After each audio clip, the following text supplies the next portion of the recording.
कोहली का विकेट हो या शेयर मार्केट, फटाक 30 सेकंड में खबर। डाउनलोड कीजिए तक ऐप। एक्चुअली संवेदनशीलता की बात वहीं खत्म हो जाती है कि उनको इस यूक्रेन के बारे में कुछ पता ही नहीं है। वहाँ जो भी मैडम बैठी थी उन्होंने यही बोला कि यूक्रेन के थाने में कंप्लेन करो जाके।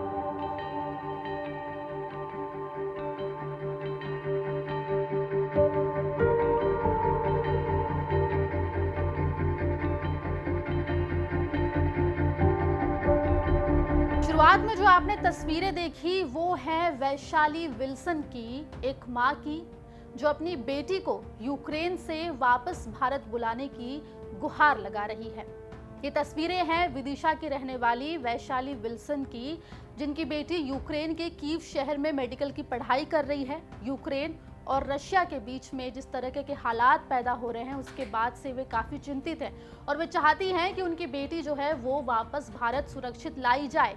लेकिन इसके लिए जब वैशाली ने सीएम हेल्पलाइन में फ़ोन किया तो उनको हैरान करने वाला जवाब मिला। सीएम हेल्पलाइन पर फ़ोन करने पर उनसे कहा गया कि आप यूक्रेन के थाने में रिपोर्ट लिखवाइए, उसके बाद ही कुछ होगा। इतना ही नहीं, जब वैशाली ने पीएम कार्यालय में जब गुहार लगाई तो वहां से भी उन्हें निराशा ही हाथ लगी है। आपको बता दें कि वैशाली विदिशा के ब्लड बैंक में काम करती हैं। उनकी बेटी सृष्टि यूक्रेन में पढ़ाई कर रही है।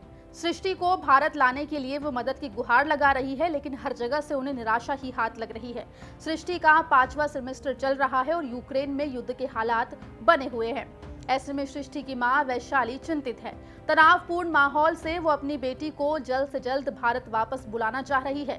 सृष्टि की मां का कहना है कि अपनी बेटी को युद्ध भरे माहौल से निकालने की कोशिश में वे लगी हुई हैं। उन्होंने कई बार अधिकारियों से बात करनी चाहिए, लेकिन बात नहीं हो पाई।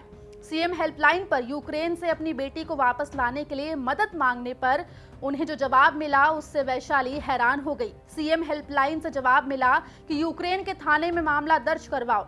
इतना ही नहीं, जब वैशाली ने पीएमओ से भी संपर्क किया लेकिन वहां से भी उनको निराशा ही हाथ लगी। एक्चुअली संवेदनशीलता की बात वहीं खत्म हो जाती है कि उनको इस यूक्रेन के बारे में कुछ पता ही नहीं है। वहाँ जो भी मैडम बैठी थी उन्होंने यही बोला कि यूक्रेन के थाने में कंप्लेन करो जाके। अगर एमपी का मामला है तो हम यहाँ पे सुलझा सकते हैं। अगर आपको कोई खसरा खतौनी ये सब चीज़ें तो यहाँ हो जाएगा, लेकिन अगर यूक्रेन का मामला तो आप वहाँ के थाने में चले जाओ। वो यही नहीं समझ पा रहे थे कि अभी इस मामले की गंभीरता क्या है। वहीं जब सृष्टि से बात हुई तो उनका कहना था कि वहां यानी कि यूक्रेन में युद्ध जैसा माहौल है। कई बार यूक्रेन में मौजूद भारतीय दूतावास में संपर्क किया तो उनका कहना है कि जल्द से जल्द यूक्रेन को छोड़ दो, लेकिन फ्लाइट्स नहीं मिल रही हैं और जो फ्लाइट्स मिल रही हैं उनका किराया भी 3 गुना हो गया है।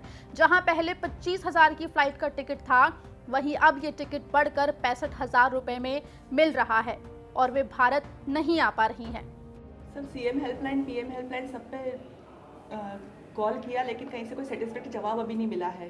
सारी फ्लाइट्स को भी चेक किया तो सारी फ्लाइट्स जो आ रही है, जो अगर सरकार ने भेजी भी, वो सारी बुकड हो चुकी हैं और उनके जो रेट्स हैं वो इतने ज़्यादा है। पहले जो चीज़ 20,000 में होती है वो भी 60-80 तक जा रही है, 1 लाख तक जा रही है। तो इतना अफोर्ड नहीं कर पा रहे, ये भी चिंता का विषय है। इसीलिए थोड़ा सा ये लग रहा है कि अगर सरकार भी कुछ मदद करे तो बच्चा जल्दी से जल्दी वापस आ जाए सकुशल। रूस और यूक्रेन में युद्ध जैसे हालात हैं।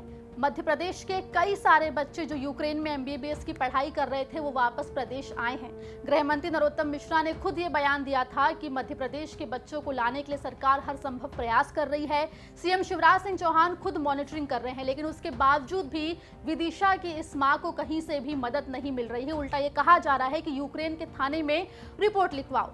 हम उम्मीद करते हैं कि अपने आप को प्रदेश के बच्चों का मामा कहलने वाले शिवराज सिंह चौहान और नागरिक उड्डयन मंत्री ज्योतिरादित्य सिंधिया इस मां की गुहार सुनेंगे और सृष्टि को यूक्रेन से वापस भारत लाने में मदद करेंगे। मध्य प्रदेश से जुड़ी तमाम खबरों के लिए बने रहिए एमपी तक के साथ।